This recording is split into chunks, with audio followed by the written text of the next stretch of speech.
Meow! Uy, sobrang lamig! Ayan o.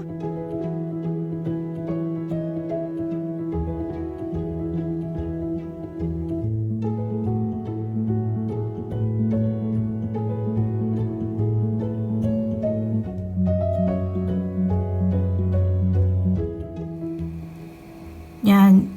Medyo may araw sa labas pero ano, nag-yelo na oh. Pinupunasan ko nga. Kaya siguro hindi rin maganda yung insulation itong condo namin. Oh, yelo lahat. Ito na ba isa wala? Malamig sa labas. Feels like negative 35.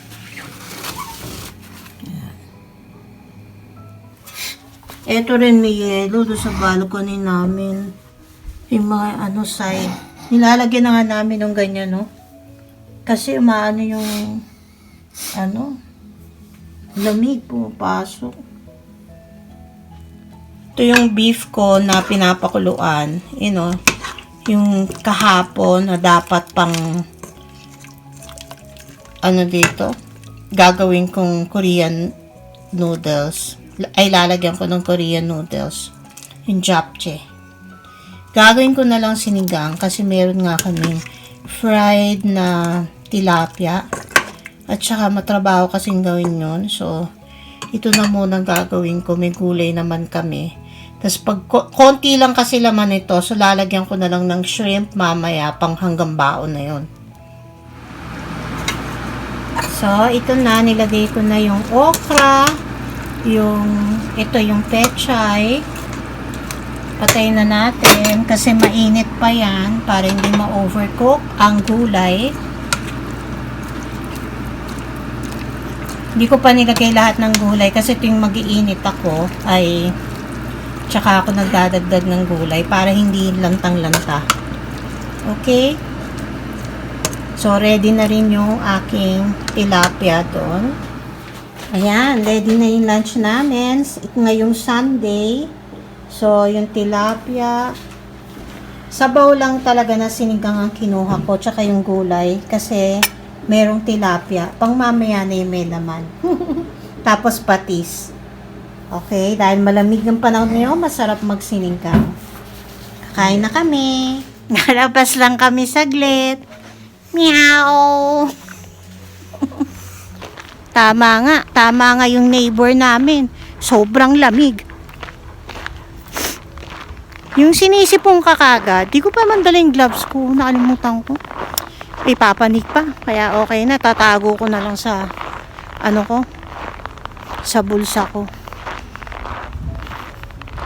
Uy, sobrang lamig. Yan o. Mahangin pa kasi oh. Grabe. O siya. Okay, dito na ako sa kwarto. Yung naririnig nyo, nagkakaskas ng yelo si husband. Ayun o. Kasi tumigas.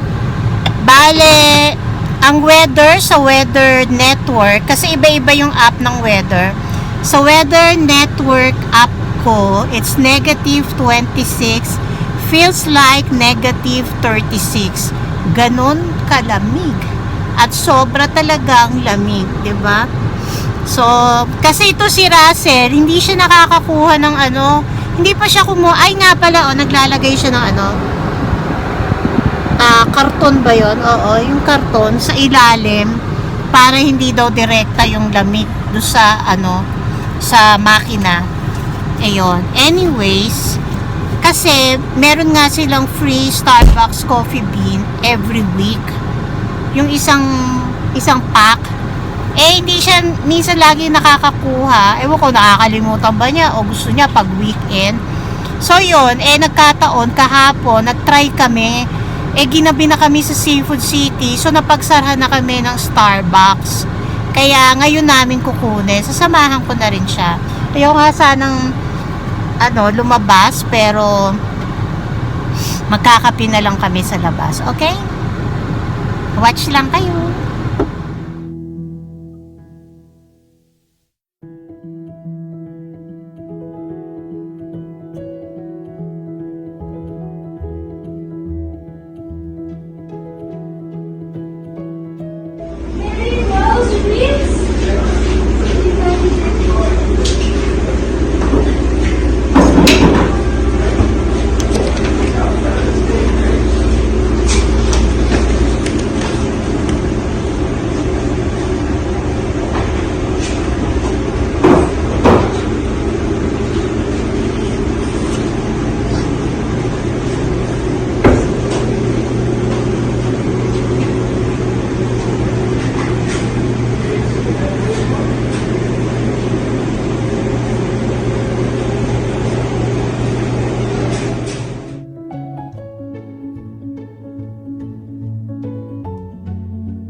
Eto, bale, nag-crave ng pizza kasi nung isang araw merong sinasabi si husband, yung Papa John's, never pa namin na-try. So, nagpabili ako sa kanya. Yun. Hawaiian. Hawaiian to, di ba? Tapos may garlic, sauce. May bayad yung sauce. And, magkano to? 14, 10-inch. 14, 10-inch. Ito ba yung large? Hindi, small lang yan. Small lang pala to. Yun. So, kakain na kami habang mainit pa. Tatry natin. Kasi hindi ko pa natatry. Si husband na-try na niya. So, gusto ko lang, sabi niya, hindi siya bumili ng malaki kasi minsan madali ako magsawa. So, yan yun, no? Map.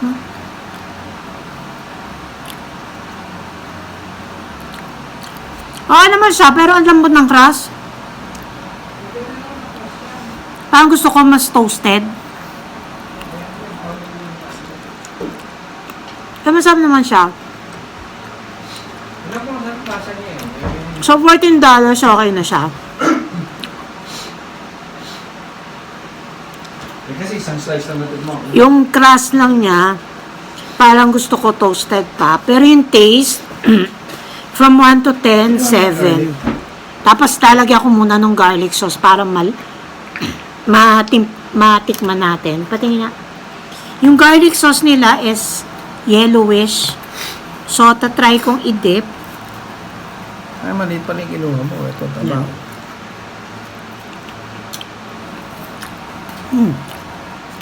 Mas masarap kasi may garlic sauce.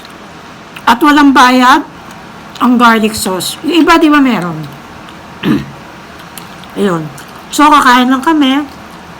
Pag may garlic sauce nga pala, naging 8.5 na siya yung lasa niya. At sana, toasted pa yung, yung crust. Pero baka ganun talaga. Okay. Yung nakuha ko lang pala ang maliit. Kasi malalaki na, oh.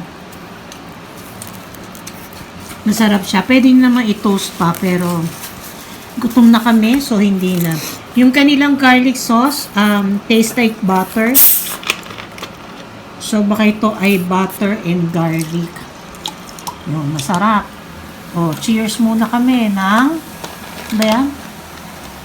Canada Dry by Canada Products. Eto, nakaluto na ako. Pero pang bukas na to. Kasi nagpizza nga kami. Konti lang naman kasi tong beef. So, hinalo ko na yung shrimp. Para pang baon na rin ni husband. At nilagyan ko na ng gulay. Ayan, maraming gulay. Maganda yung shrimp na nabili ko sa Seafood City.